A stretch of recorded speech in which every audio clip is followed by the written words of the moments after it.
The case of the break-in and attack at actor Saif Ali Khan's house in Mumbai's plush suburb of Bandra has been sensational since the day it happened, gripping the entire nation's attention and also prompting several film stars, talking heads, and opposition leaders to come out and question the law and order situation in Mumbai.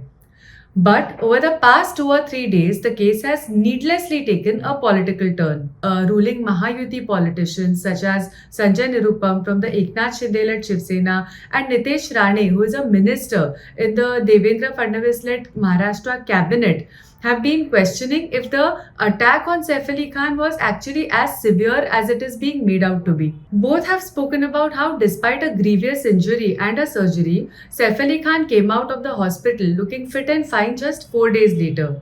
The insinuation here is that the severity of the attack was perhaps exaggerated so that the Mahayuti government's grasp on the state's law and order, and particularly the city's law and order, can be brought into question. Nitesh Rane, who is the son of former Maharashtra Chief Minister Narayan Rane, also made some statements with heavy communal undertones when he spoke about the attack on Saif Ali Khan.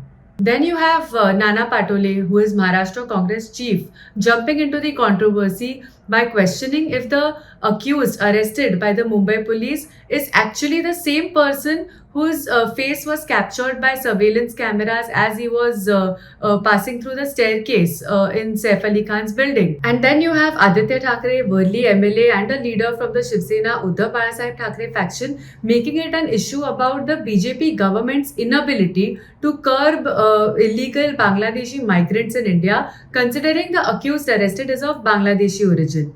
The entire episode is like a repeat of the entire Sushant Singh Rajput case, where the actor had allegedly died by suicide, but the case was so politicized that there were multiple conspiracy theories floating around. Some of the BJP leaders the party was at that time in opposition in Maharashtra had even alluded to the involvement of Aditya Thackeray in the case.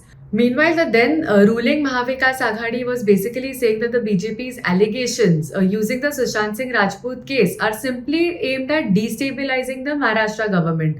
In this entire politicization and the mess and the conspiracy theories about murder that followed, the investigation suffered and dragged on. Politicizing the Saif Ali Khan case will play out in the exact same manner, giving legs to unnecessary conspiracy theories and meddling with the investigation. What has happened is eventually between the police, the hospital, and the family of Saif Ali Khan.